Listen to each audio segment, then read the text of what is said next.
and welcome to Off the Shelf Reviews. It's your hosts Ian and Gary. Hello. And today we're joined by Dave. Hey. And today we're going to review 2003 movie Oldboy. Ian, why don't you give us the synopsis for Oldboy? Well, the story follows a middle-aged businessman called Oldboy, who is kidnapped one night and imprisoned for 15 years in what looks to be a hotel prison room. He's released at the end of the 15 years and set about the task of finding the person who kidnapped him. But this may lead to a darker revelation for him than he really wants.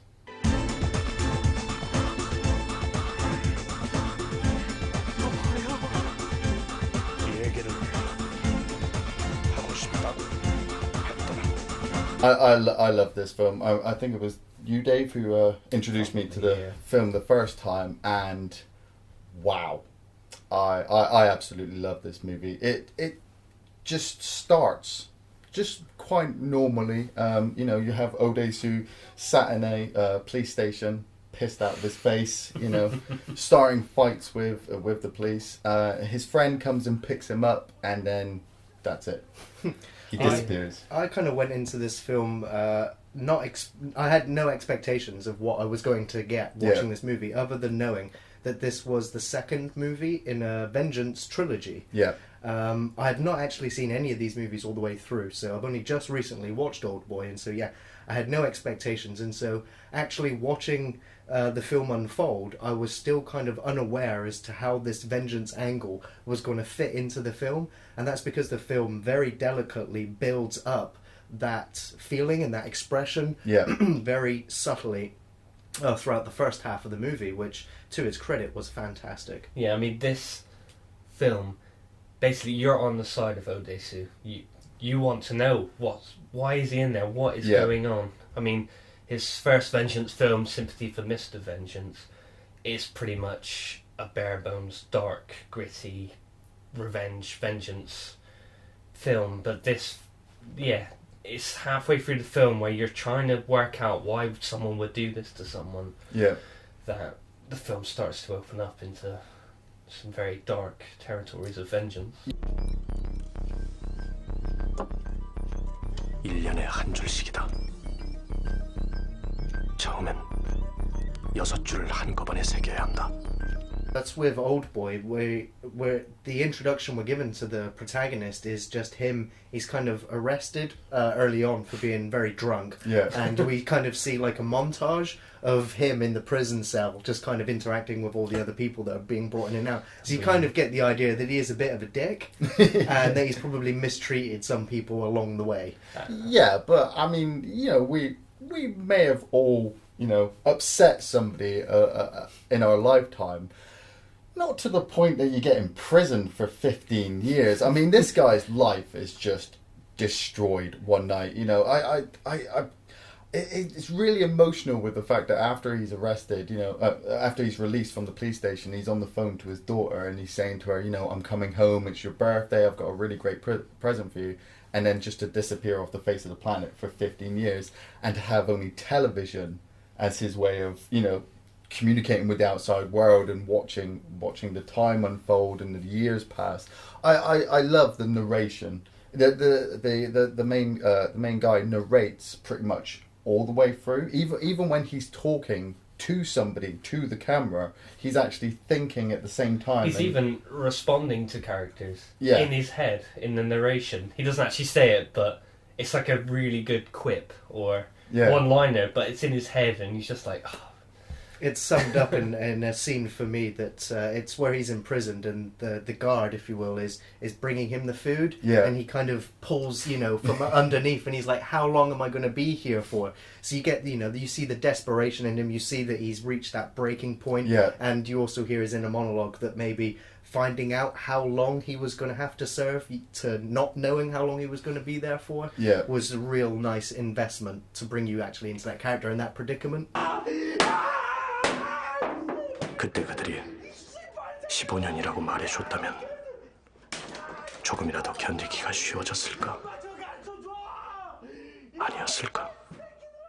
So I love the degradation, I suppose, of him going from this normal businessman to the monster that he does become, because obviously he tries to kill himself at least twice in the cells, but the people that are holding him have been, told to keep him alive, so obviously they knock him out and they drag him out and they heal him up and they cut his hair and deal with other things and then shove him back into the room, and you're like, oh, you bastards. But back to what you're saying, like, what could have you done to someone to make you go through this? And it's actually quite a good scene while he's in prison where he's given notepads, just blank notepads and pen, and he's just going through lists of all the people.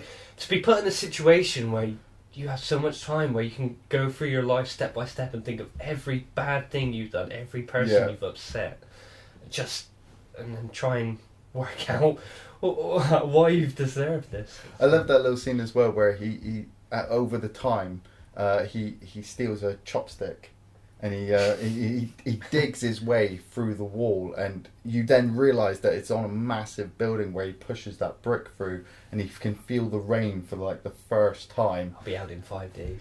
I'll be out in 5 days. And then obviously he is released and set about the task of finding the person who imprisoned him. And we are not spoiling this for anybody, are we? Because this film is... It's best experienced with no insight into the film originally, so for the benefit of the movie, we're not actually going to spoil most of the twists that do come towards the end of the movie.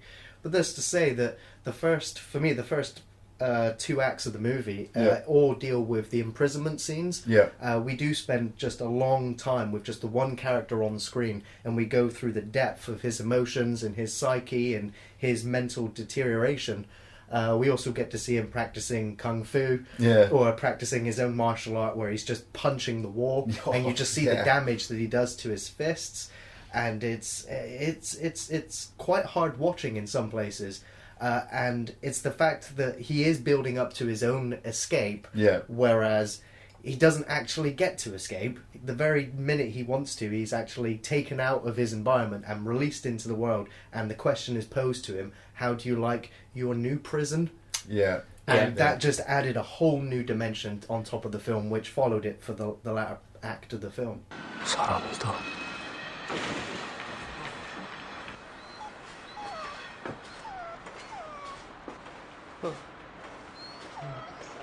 Because an imprisonment, his life is taken away from him anyway. By watching news reports, he's wanted for murder of his wife. So he's imprisoned, he doesn't know why, and then he's got to see his life ripped apart on a TV screen. Well, it's mainly because obviously the person who's imprisoned him has completely stripped everything away of his own personality and has built him back up to be this monster character. Odesu knows that he didn't kill his wife, but he is pushed to the limit where he will kill absolutely everybody to find out why and how who imprisoned him. Me personally, that picture on the wall with the little tagline, smile and the whole world smiles with you, I'd have ripped that fucking picture down. It's something that actually would come to save him towards the end, because that actually became his life mantra. So that was kind of his own philosophy after seeing it, just because he does hit those highs and lows throughout the film. That horrible just grin he forces through some horrible events, and the suicide at the beginning, he manages to save a guy who's planning on killing himself and then tells this guy his story of what's happened to him, and then 2 seconds later you see Odesu walking down the street and the guy just plummet and smash into that car and Odesu's like,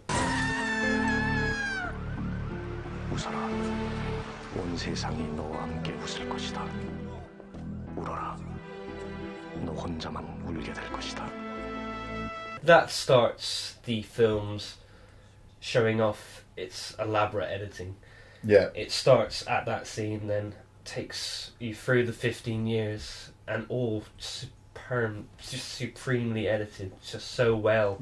Lovely quirks and like well integrated CG, from like ants to the ant like sequence. the clock rotating around the camera just to show passage of time, things like that. It's so smooth. Yeah. And this even carries on after he's released from the prison. It's very, I want to say, slick and I guess in a way cool. Yeah. It's very and mixed with a constant orchestral soundtrack that follows the film and also follows the editing really well. See, I agree. I think the film was edited together fantastically. I can't fault the filmmaking at all. I do have some issues with one scene in particular where I thought that the editing and perhaps the storytelling wasn't quite succinct.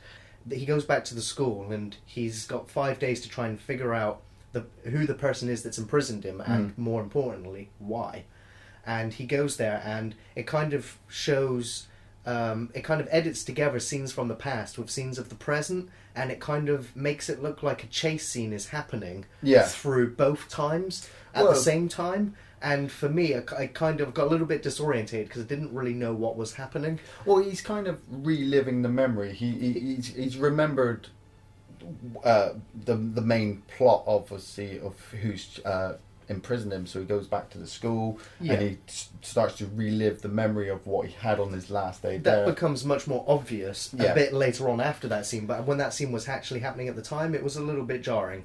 See, that's when the hypnosis comes into the film. Yeah. And it's the main point of basically when he's released and during his 15 years, there's a lot of hypnosis going on, sort of making him forget certain things or what was happening, or to wake up or go to sleep, be hypnotised to wake up somewhere else. And it's a point of, has he forgotten this it didn't mean anything to him, or is it someone messing with his head and his thoughts and memories? See, that's it as well. The way he narrates it, he tells us that obviously when the music comes, the gas comes, and later on he'll work out that the gas was Valium used by Russian soldiers to take out Chechen terrorists, and that's obviously where the lady comes in and starts to hypnotize him. This will become more apparent to you for a first viewer later as the film progresses. But that's it. And then obviously not wanting to spoil it is that when the big twist comes, you'll be sat there like, it's a huge what the fuck. Hypnotise me, please.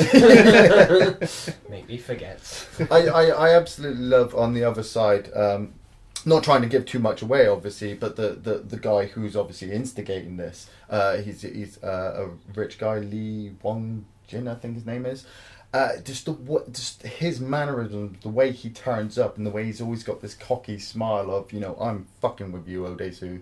I'm fucking with you, and there is nothing you can do. And exposing that he's always in his life. Yeah. Whether it's just passing in the street, across from the apartment, just always listening in through bugs. It's just he's always there, and he's always turning up, even on like online chat rooms, and it's just how deep this whole setup, this whole outer prison is run. The whole exploration of vengeance, twofold, even from multiple characters, is fantastically explored in Oldboy. Yeah. 부디 기억하세요. 따옴표 열고. 노루가 사냥꾼 손에서 벗어나는 것 같이 새가 그물 치는 자의 손에서 벗어나는 것 같이 스스로 구원하라.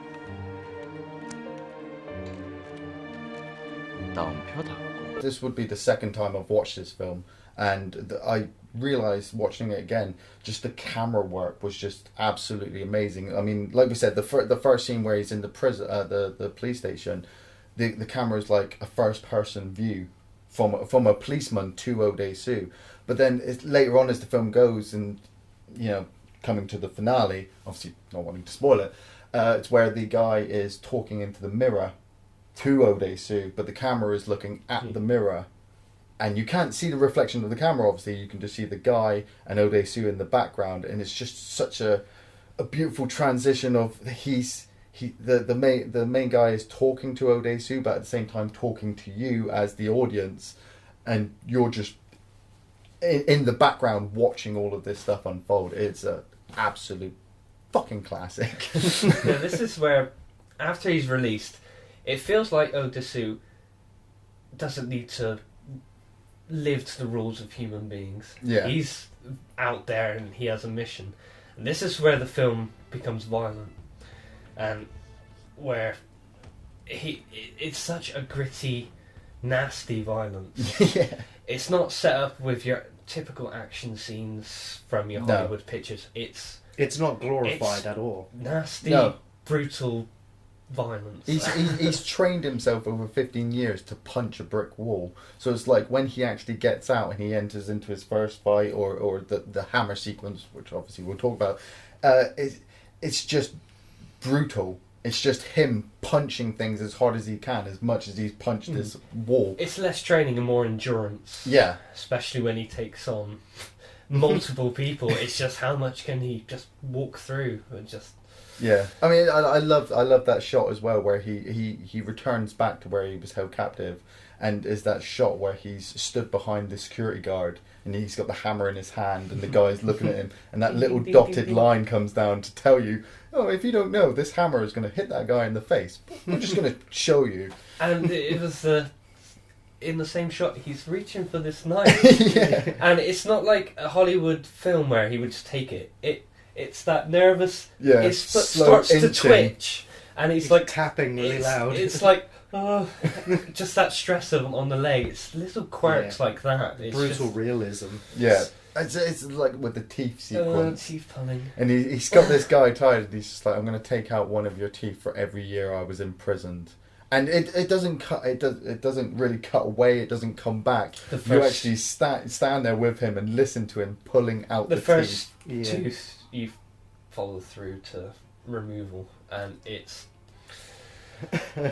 horrible. It's truly horrible. It's not dentist level of horror. No. It's really brutal, sadistic kind of felt. Yeah. And it gives you both, because a lot of films they say the thinking about it is worse, and it actually goes through that in the film. Yes, the psychology of it. Yeah. But it shows you the graphic horror at first, and then it shows you the motions of his arms as he twists the hammer, not to show the actual violence, but just the thought of that motion. Yeah, it gives you both horrifying. Which brings us to the absolutely brilliantly filmed hammer fight sequence. I remember seeing in a magazine that they'd actually built the set of this one corridor, like half a corridor for the camera to watch, and you just have Odesu on one side and like 15 old guys all armed, and he just says to them, you know, any of you with blood type AB? And a couple of guys raise their hand, and he quite nicely goes, right, take this guy, he's lost a lot of blood. And then you just follow this one shot of him fighting all these guys going down the corridor. And it's, you know, like we said, it's not Hollywood based, you know, he's not a martial artist, he's not bouncing off the walls with CGI. It's, you just see people go to punch him and he just pulls his head back and they slip over, and then he cracks them in the head with a hammer. And there are accidents that are happening in that scene. Yeah. You can see things smashing on places they shouldn't be smashing. Yeah. And it's impressive. It was a fantastically shot action piece. The choreography in the fight was really, really good. You could see maybe that some of the punches and kicks weren't connecting. Yeah. But then you could also see some of the ones where they really connected. And I think, and it kind of feels real in that way. That I mean, if someone in front of you is so strong, but it's your job to take him down, you are going to be trying to think of your own safety at the same time. So you want to punch him because you have to, but you're like, but keep him back. It's a little bit comical though when they're on the floor and they just start chucking, like half-heartedly chucking. That would be at me. him. Yeah. That'd be before he hit me. I'll be on the floor. But this is it. I mean, he's this man who's been completely stripped back, and it's like he doesn't give a shit anymore. He'd be happy just to die in that corridor if they did get hold of him and beat him down. But then when they do beat him down, they give him a bit of a breather, and I'm like, you don't want to. If he's still alive, he's gonna fuck you all up.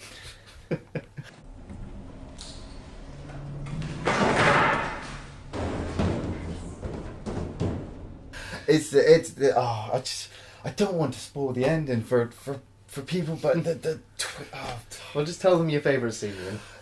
My favourite scene is just the whole imprisonment sequence. I love just the pullback of him. The fact that obviously you see him just stood there with this weird grin on his face, and his hair's all crazy, and then obviously they come in, they cut his hair, and it's like it's like you're there with him, even though it's not 15 years you're spending with him. It feels like you are just with him the whole time and just watching this time tick over.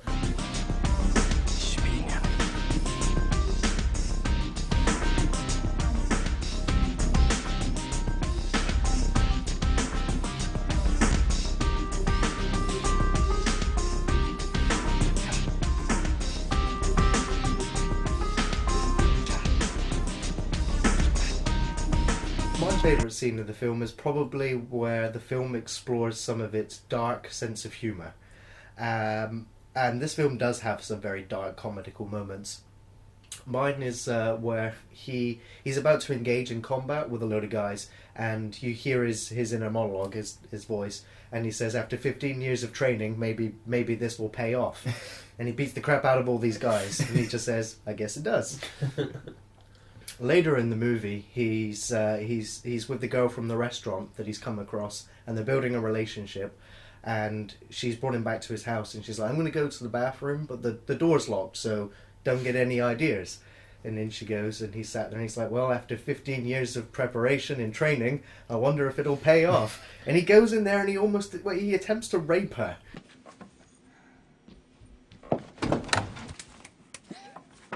15년 동안의 상상 훈련 과연 실전에 쓸모가 있을까?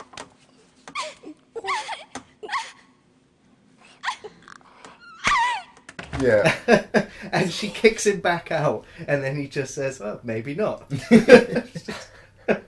It's quite cringeworthy, but it's also really quite funny, and it's almost innocent in the fact that you've got to understand that the mentality of this guy who's not had any social interaction whatsoever for 15 years. And I've just remembered, it was almost quite disgusting that the first thing that he wanted when he went to a restaurant was to order something alive. And the squid eating scene. All real. He just bites the head off that squid and then just kind of sucks down the tentacles, and I'm like... Yeah, I think I would have passed out, same as he did after trying to eat that. Watching the making of it is so horrible. It's a natural thing, and he really did it. It's disgusting. But, his interaction, with the woman... First woman he sees when he's in that elevator, it's just the disgust on that woman telling the police officer outside, oh my god, that disgusting man. So, there are some quite sweet comic moments in the film. Favourite scene? My favourite scene is a scene near the end of the film. This is after the big reveal, the big controversial reveal. Yeah. And basically there are consequences to Odessu's life after it's been revealed to him, and it's a scene where he's begging the person who put him away for so long and set him through this challenge. He's begging him, just let it go, don't try. It's hard to explain now, but it's just like a 5-minute scene of every emotion under the sun, which I think is just props on what a great actor this guy is. Yeah. It is quite a climax. Reasoning to just begging to anger to it's... Yeah. And, I mean, you were with him at the start, but after you're like, I don't want to be associated with you. Where do you go from that? I mean, you try and put yourself in his situation, and... But that is what the film's message is about vengeance, and also about what other people's vengeance can do to you. And it's where that same guy says that, how will you feel once you've enacted your vengeance? Yeah. That empty, hollow feeling, or that other feeling, will just come back again, only repressed. And so the film does fantastically deal with all of the thematics of vengeance related to these characters.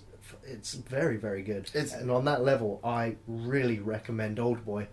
I will say that the first hour of the movie is enough to engross you into the characters, into the enigma, into yourself also questioning who put him here, why they put him here, how is this place run, all of these things. The film just gives you so many questions, and it is quite exciting investigating with Oldboy to find out what has actually happened. Yeah. All the way up to the climax where you are there with him until a massive reveal, some huge plot twists.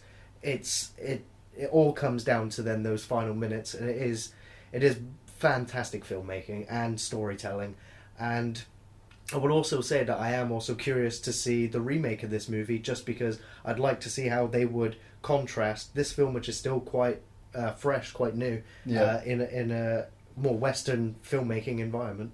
See, I recommend this movie to fans of Asian movies, to films like this, you know, from pure Asian cinema like The Ring and The Grudge. If you're a fan of subtitled movies and you've never seen Oldboy, it's an absolute classic to sit down and watch, and it has such amazing twist that it's one of the only real films that I can think of that I actually, it completely turns your head 3/4 of the way through the film and you're like, shit, did not even see that coming. It's not for everybody though at the same time. I wouldn't just recommend this to anybody. You know, if you've never seen an Asian movie before and somebody hands you Oldboy, be careful. Well, it's safe to say this film has some graphic violence and some graphic sex sequences. Yeah. But it's at the same time a beautiful piece of art as well. That's what I mean. It's like with a lot of indie films where there are factors in the story and the context that most people couldn't relate with, I think, or relate to, or just want to engage with. I think this film makes it a lot easier for the context of the film to actually enjoy for more than just the twist and everything. So I would recommend it. I would recommend it 3 times. First time for the twist, second to cringe through the film after you know the twist, and then the third just to enjoy it. It's a ride, and it's a very smooth ride. You can just enjoy it as just a film. So yeah, I'd recommend it to everyone. Thanks for watching Off the Shelf Reviews.